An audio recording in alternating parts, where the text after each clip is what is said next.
तो दोस्तों यूएस और ईरान की वॉर किसी भी टाइम जल्दी खत्म होने की कोई चांसेस अभी यहाँ पर दिखते हुए नजर नहीं आ रहे हैं। जैसे रिपोर्ट्स चल रही हैं, अगर कुछ इंटरनल बातें चल रही हैं जो पब्लिक में नहीं आ रही है तो अलग बात है, लेकिन जो पब्लिक में इस वक्त चीजें चल रही हैं उसके हिसाब से एक बड़ी तैयारी चल रही है जिसमें एक लंबे टाइम तक ये वॉर चल सकती है।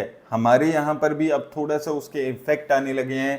रिसेंटली पेट्रोल के प्राइसेस इंक्रीज हुए हैं 3 रुपए के आसपास, और लगभग 100 रुपए पर लीटर के हमारे यहाँ प्राइसेस हो चुके हैं। इसके साथ साथ पीएम मोदी जी रेगुलरली नए अपडेट्स दे रहे हैं जिसमें वो कंसर्न्ड, अब एक्चुअल में कंसर्न नजर आ रहे हैं इस क्राइसिस को लेकर। दुनिया भर के जो लीडर्स थे वो अभी तक कमेंट्स दे रहे थे, लेकिन इंडिया में अभी तक वो शुरू नहीं हुआ था।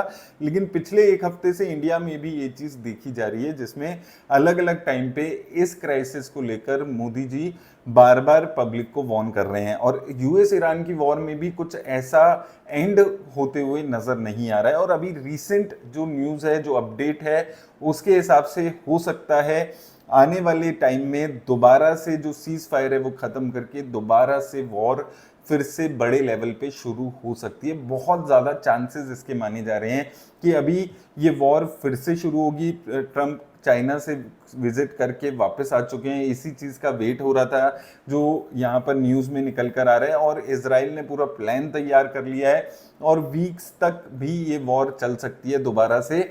इस टाइप की प्लानिंग चाइना ने यहाँ पर, इसराइल ने यहाँ पर की हुई है, जिसकी जो तैयारी शुरू हो सकती है। उसी तरह ईरान यहाँ पर बोल रहा है कि अगर दोबारा से बॉम्बिंग शुरू हुई तो वो भी तैयार है दोबारा से बॉम्बिंग करने के लिए, उसके जवाब देने के लिए। तो अभी जो यूएस और ईरान की वॉर है वो थोड़ा सा और एस्केलेट होती हुई नजर आ रही है। चीजें कूल डाउन होती हुई किसी भी एंगल से अभी नजर नहीं आ रही है, जिसका इंपैक्ट ओवरऑल मार्केट में भी देखने को मिल रहा है। कल क्रूड ऑयल के प्राइसेस जब बंद हुए हैं तो $105 के आसपास फिर से पहुंच गए हैं। तो लगभग अब 2.5 महीने से ज्यादा हो चुके हैं जब क्रूड ऑयल के प्राइसेस $105 के आसपास चल रहे हैं। और ये ओवरऑल नेगेटिविटी आपको देखने को मिल रही है। इन्फ्लेशन बढ़ रहा है और उसकी वजह से जो डेटा पॉइंट्स अभी आ रहे हैं, तो वो जो अप्रैल में पीक नेगेटिविटी के टाइम पे जो चीजें देखने को मिल रही थी वो अभी दोबारा से वैसा ही कुछ देखने को मिल रहा है। जैसे कि सबसे पहले अगर हम इंडिया की बॉन्ड यील्ड की बात करें 10 ईयर्स की, तो वो 7.1 के आसपास यहाँ पर पहुंच चुकी है धीरे धीरे करके। जो लेवल्स लगभग आप अप्रैल के आसपास जब वॉर पूरे पीक पे चल रही थी 2 अप्रैल के आसपास, उस लेवल के जो प्राइसेस थे उसके आसपास इंडिया की बॉन्ड यील्ड यहाँ पर पहुंच चुकी है। यूएस की बॉन्ड यील्ड की बात करें तो वो भी अपने हर टाइम के हाई पर पहुंच चुकी है। पहले जब वॉर में चल रहा था 4.4 के आसपास, अभी 4.6% के आसपास यूएस की बॉन्ड यील्ड पहुंच चुकी है। इसका मतलब क्या है आपको समझना होगा। ये बहुत ही नेगेटिव डेटा ये यहाँ पर स्टॉक मार्केट के एंगल से है। देखिए यूएस में इन्फ्लेशन के नंबर्स आए जो बढ़कर नंबर आए, पिछले 3-4 साल के हाईएस्ट इन्फ्लेशन के नंबर्स थे वो। उसके बाद ये माना जा रहा है कि इंटरेस्ट रेट कट नहीं होगा और बॉन्ड यील्ड इंक्रीज हो जाती है। अगर यूएस में बॉन्ड यील्ड यूएस गवर्नमेंट की 10 ईयर की 4.5% है, बल्कि 4.6% के आसपास पहुंच चुकी है, इसका मतलब है कि 4.6% आसानी से उनको मिल जाएगा। आज से 10 साल पहले ये 1% 2% के आसपास हुआ करती थी, इसलिए इंडिया में पैसा ज्यादा आ रहा था।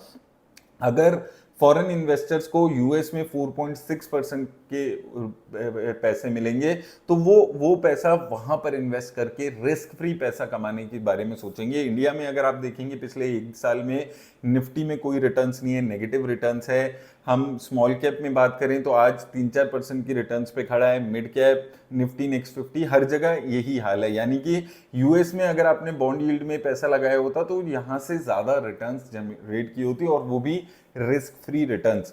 तो ये मार्केट के लिए काफी नेगेटिव चीज यहां पर होती है। और ये जो बॉन्ड यील्ड इतने हाई लेवल्स पे पहुंची है, इसका डायरेक्ट नेगेटिव इंपैक्ट मार्केट्स पे रहने वाला है।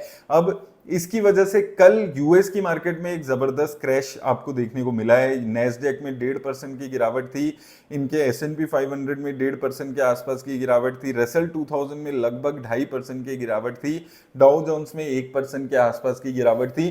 तो यूएस में इसका इंपैक्ट आते हुए नजर आ रहा है। बॉन्ड यील्ड जितना ज्यादा यूएस का बढ़ेगा उतना ज्यादा यहाँ पर मार्केट के लिए ये नेगेटिव होने वाला है। और इसका सबसे बड़ा रीजन है कि एक तो अब 2.5 महीने के आसपास हो चुके हैं, जिसमें ये जो क्रूड ऑयल के प्राइसेस है ये $100 के आसपास चल रहे हैं, कभी 90 आ जाते हैं, 95 आ जाते हैं, अब $105 के आसपास आ चुके हैं, यानी कि पीक नेगेटिविटी पे इस वक्त मार्केट खड़ा है।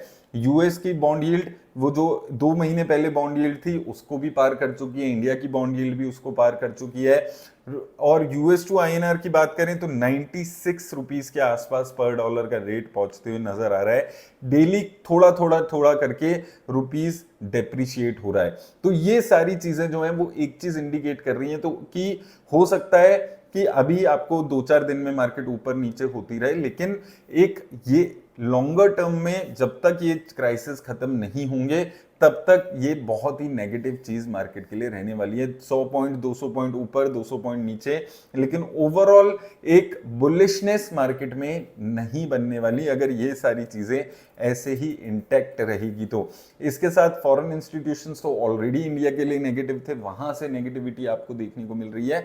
तो ओवरऑल जब तक ये क्राइसिस खत्म नहीं होंगे तब तक ये दिक्कतें बनी रह सकती हैं। अब इसके ऊपर अभी रिसेंटली मोदी जी का अभी बयान आया है जो आप देखेंगे, तो उनका कहना है कि ये जो डिकेड है ये फुल ऑफ चैलेंजेस हैं, जिसमें पहले कोरोना हुआ, देन वॉर और अब एनर्जी क्राइसिस। और अगर ये सिचुएशन रैपिडली चेंज नहीं हुई तो जो पिछले 10 सालों की अचीवमेंट है वो वेस्ट हो जाएगी और वर्ल्ड की एक बड़ी पॉपुलेशन पॉवर्टी की तरफ चली जाएगी।